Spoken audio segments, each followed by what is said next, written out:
Good morning, dear students. Today we are going to start two different topics in English grammar. The first one is apostrophe S, okay, and the second one is verbs. Now, apostrophe S, I'm going to explain you. I will also share the exercises, how you have to do the exercise, and you will do in the similar fashion. In verbs also, I will tell you, I will explain the concept and then you will have to do the exercises.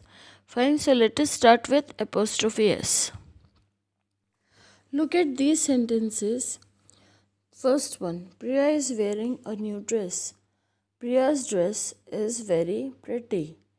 तो हम यहाँ पे बोल रहे हैं कि प्रिया ने new dress पहनी है और वो ड्रेस किसकी है? प्रिया की है. इसलिए हमने प्रिया के बाद एपोस्ट्रोफी एस लगाया है. ठीक है, तो एपोस्ट्रोफी एस हम बताते हैं टू शो बिलोंगिंगनेस, कि सामान, जो भी सामान है, जो भी थिंग है, वो किसको बिलोंग करती है, कौन उसका ओनर है, ये बताने के लिए हम एपोस्ट्रोफी एस लगाते हैं. ठीक है, अब हम एक्सरसाइज सी उसे करेंगे. ठीक है, तो मैं आपको बताती हूँ कि एक्सरसाइज सी में कैसे करना है. आप देखो, फर्स्ट सेंटेंस है कि the nest in which the cuckoo lives. तो किसका नेस्ट है? ककू का. ओके, तो हम लिखेंगे द ककूज नेस्ट, बस. Second, the house belonging to my uncle. House किसका है? मेरे अंकल का है. तो माई अंकल्स हाउस. अब अंकल्स में अंकल लिखने के बाद एपोस्ट्रोफी, फिर एस लगाएंगे और बाद में लिखेंगे हाउस. तो ये हो जाएगा माई अंकल्स हाउस. ठीक है, तो माई अंकल्स द हाउस नहीं लिखेंगे, वो गलत हो जाएगा, सिर्फ माई अंकल्स हाउस. ठीक है, इसी तरीके से हम बाकी की एक्सरसाइज करेंगे. मैं कुछ आंसर्स इसमें करके दूंगी, जो क्वेश्चंस के आंसर मैं नहीं करूंगी. ठीक है, जो सेंटेंसेस मैं नहीं करूंगी वो आपको खुद करने हैं. Fine, all right. अब हम देखेंगे कि जो नाउन्स एस के साथ एंड होते हैं, ठीक है, उसमें हम एपोस्ट्रोफी एस के बाद में ही लगाते हैं. ठीक है, सिर्फ एपोस्ट्रोफी लगाते हैं. तो हम देखते हैं examples. The child look into the birds nest. Birds, यहाँ पे बर्ड्स कैसा दिया हुआ है? प्लूरल है. सो बर्ड्स में आगे एस के बाद हम एपोस्ट्रोफी लगाएंगे. ठीक है, मतलब वो बात कर रहे हैं कि एक नेस्ट में बहुत सारे बर्ड्स रहते हैं, तो वो नेस्ट किसका बिलोंग करता है? बहुत सारे बर्ड्स जो उसके अंदर रहते हैं उनका है वो नेस्ट. ठीक है, the soldiers guns were very heavy. Sorry, तो यहाँ पे क्या है? सोल्जर्स मतलब बहुत सारे, मैनी सोल्जर्स के बारे में बात हो रही है, प्लूरल. तो हम सोल्जर्स लिख के अपोस्ट्रोफी लगाएंगे. इट शोज़ कि हम बहुत सारे सोल्जर्स के गन्स के बारे में बात कर रहे हैं. ठीक है, अब हम देखेंगे एक्सरसाइज ई, जहाँ पे हमको अपोस्ट्रोफी लगाना है या अपोस्ट्रोफी एस लगाना है, वो हमें देखना है. तो अगर प्लूरल होगा तो सिर्फ अपोस्ट्रोफी लगाएंगे, और अगर सिंगुलर होगा तो हम उसमें अपोस्ट्रोफी एस लगाएंगे. फाइन, एक एग्जाम्पल ऑलरेडी करा हुआ है, हम वो देख लेते हैं. The speeches made by the teachers. अब जो स्पीचेस हैं वो टीचर्स ने बनाई हैं. टीचर्स प्लूरल है, इसलिए स्पीचेस भी प्लूरल है. ठीक है, सो टीचर्स लिख के एपोस्ट्रोफी लिखेंगे और फिर speeches. So answer is the teachers speeches. दूसरा देखते हैं. The song sung by the students. अब सॉन्ग है तो, लेकिन स्टूडेंट्स ने क्या किया? गाना गाया. तो स्टूडेंट्स लिख के सिर्फ एपोस्ट्रोफी लिखेंगे और फिर सॉन्ग.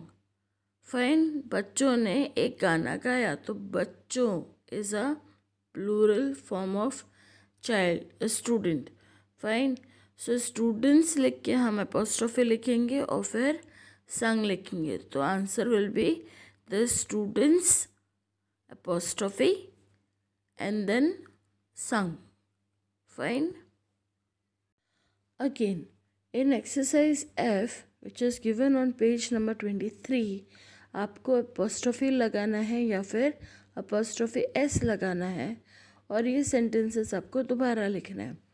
तो जो sentences आपको अंडरलाइन करे हुए हैं सिर्फ आपको उसमें चेंज करना है, बाकी का सेंटेंस आप एज इट इज़ लिखेंगे. Let us see the first one. We should always follow the advice of our parents. तो यहाँ पे क्या दिया हुआ है? The advice of our parents को ही चेंज करना है. तो हम we should always follow as it is लिखेंगे और यहाँ बाद में follow के बाद में लिखेंगे we should always follow our parents apostrophe advice. ठीक है. अब देखते हैं दूसरा वाला. There was a chemistry book in the hand of the teacher. Teacher के हाथ में एक केमिस्ट्री बुक थी, ऐसा वो बोल रहा है. तो हम लिखेंगे There was a chemistry book in the teacher's hand. apostrophe S.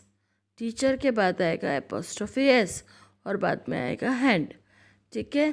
तो इसके आंसर्स मैं आपको दे देती हूँ. आपको 2-3 क्वेश्चन मैं करूँगी, बाकी के आप करेंगे और समझ के करेंगे. ठीक है. तो with this I and the concept of apostrophe S.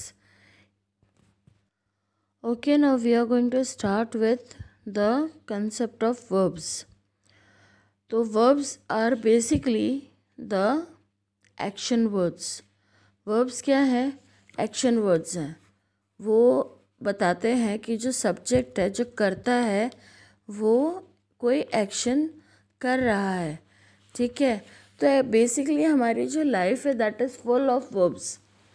आप कोई एक्शन कर रहे हो या नहीं कर रहे हो, वो वर्ब के अंदर ही आता है. जैसे कि मैं ये वीडियो बना रही हूँ, so I am speaking. Speaking is a verb. If you are listening, it is a verb. When you breathe, it is a verb. Your heart pumps, that is also a verb. So basically, whatever you do or you don't do, it all comes under verb. Okay, they are all called verbs. So if you smile or you blink your eyes or you see or you stare or you listen or understand, these all words are called verbs or the action words. Fine. Let us see some examples which are given in your book, textbook on page number 39. The sun rises in the east. जो सन है वो east से उगता है. सो उगता है, rises is the verb. Birds build nest in the trees. तो build is a verb. ठीक है. The hare run fast. तो जो hare है वो कैसा दौड़ता है? फास्ट दौड़ता है. तो दौड़ता वर्ड इज जो है that is called a verb. Fine. So see, the definition is already given. A verb is an action or doing word that tells what a person or animal thing does. तो verb क्या है कि वो एक action word है जो कि बताता है कि एक पर्सन, एनिमल या थिंग ने कुछ किया है, कोई एक्शन किया है. ठीक है. So verb is basically the action word.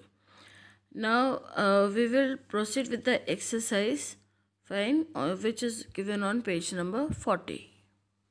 Before we start with the exercise, I want you to understand the concept of is, am, are, was, were, has, will be, have, had, shall be, etc. Now these words are also called helping verbs. They are used to say or to assert what a person, animal or thing is. तो जब आप is, am, are, was, were, has, had, have या will be, shall be लगाते हैं तो ये सब क्या कहलाते हैं? हेल्पिंग वर्ब कहलाते हैं, जो वर्ब के एब्सेंस में बताते हैं कि कोई चीज़, कोई आदमी, कोई पर्सन या कोई एनिमल क्या है. तो जब आप क्या है का आंसर देते हैं तब हम ये हेल्पिंग वर्ब्स को यूज़ करते हैं। हम वर्ब के एब्सेंस में ये हेल्पिंग वर्ब को एज ए वर्ब हम यूज़ करते हैं, ठीक है। अब a verb tells us a person, animal, thing does. Verb हमको बताता है कि पर्सन, एनिमल और थिंग क्या करते हैं, ठीक है। तो हम वहाँ पे क्या लगाते हैं, इज़ लगाते हैं या हैज़ लगाते हैं। फाइन। जैसे कि the cat has a tail, cat के पास क्या है, उसके पास टेल है, ठीक है। तो हम वहाँ पे लगा रहे हैं हैज़। अब हम आगे देखते हैं, सुधा इज़ रीडिंग अ बुक। सुधा क्या कर रही है, वो एक किताब पढ़ रही है, ठीक है। तो इज़ रीडिंग ये पूरा हमारा वर्ब कहलाएगा, ठीक है। तो a verb may be made up of only one word और more than one word. Verb का ज़रूरी नहीं है कि वो वन वर्ड ही हो, वो एक से ज़्यादा वर्ड का भी वर्ब हो सकता है। फाइन। तो अब हम चालू करेंगे हमारी exercises. Let us see exercise E. Underline the verbs in these sentences. अब यहाँ पे आपको करीब 10 सेंटेंस दिए हुए हैं जिसमें आपको वर्ब्स को अंडरलाइन करना है। फाइन। तो लायंस रोर, लायंस क्या करते हैं, रोर करते हैं, तो roar is your verb. Frogs croak, frogs की आवाज़ कैसी होती है, क्रोकिंग करते हैं वो, तो croak is the answer. A florist sells flowers, florist flower बेच रहा है, तो बेचना इज़ वर्ब, तो sells is your answer. Exercise F, ठीक है। बाकी की एक्सरसाइज एक ही आप करेंगे। Underline the words, exercise F में देखिए, underline the verbs in the following sentence, note that these verbs are made up of two words. अब यहाँ पे दो वर्ड्स का वर्ब है, ठीक है। जैसे हमने देखा था कि इज़ रीडिंग आता है, तो हमको यहाँ पे दो वर्ड्स वाले वर्ब को अंडरलाइन करना है। इट इज़ स्नोइंग आउटसाइड, बाहर क्या हो रही है, बर्फ़ पड़ रही है, तो is snowing is your answer. Madhu is picking flowers, Madhu क्या कर रही है, फूल तोड़ रही है, तो आंसर आएगा is picking. The ducks were swimming in the pond, ducks plural है इसलिए यहाँ पे वर यूज़ किया है, तो were swimming is your answer. Fine. इस तरीके से हमें बाकी की एक्सरसाइज ख़त्म करनी है। अब अगेन एक्सरसाइज जी में you have to underline the verbs. Fine. वो उसमें दोनों टाइप के वर्ब्स होंगे, जिसमें सिर्फ हेल्पिंग वर्ब्स भी हो सकते हैं, सिर्फ वर्ब्स भी हो सकते हैं, और दो वर्ड के बने हुए वर्ब्स भी हो सकते हैं। You have to read the sentence and then underline the verbs. The baby is hungry, is hungry is your, बच्चा कैसा है, भूखा है, तो is hungry is your answer. The sun was very hot, सिर्फ वॉज इज़ योर आंसर, ठीक है। The dress was good but costly, तो was good is your answer. Dress कैसी थी, अच्छी थी पर महंगी भी थी, सो was is your answer. The similarly the first answer, the baby is Hungary नहीं आएगा, सिर्फ इज़ आएगा, so please do make that correction, okay. इसी तरीके से आपको बाकी की एक्सरसाइज ख़त्म करनी है। Fine. All right, now exercise H, which is the last exercise of the chapter. Fill in the blanks, take words from those given below. आपको ब्लू बॉक्स में कुछ वर्ड्स दिखाई दे रहे होंगे, ये वर्ड्स यूज़ करके आपको ये ब्लैंक्स को फिल करना है। So let us see some of the sentences. The teacher has said something funny. All the boys and the girls are dash. क्या आएगा, funny है तो हंस रहे होंगे, तो all the boys and the girls are laughing. Fine. I have, second sentence, I have dash my work. मैंने अपने वर्क को क्या किया, फिनिश कर लिया, so finished is the answer. Let us see the sixth one. The baby is dash. Baby क्या कर रहा है, रो रहा है, तो हम यहाँ पे लिखेंगे crying.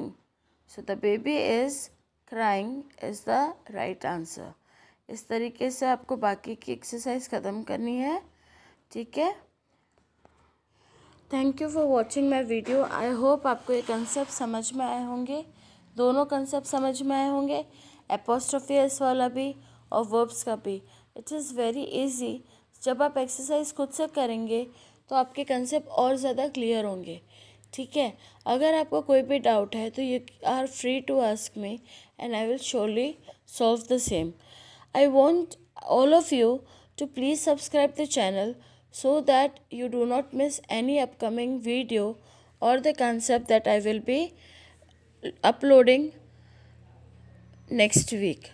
Fine, so you will get a notification for the same and you won't miss even a single video.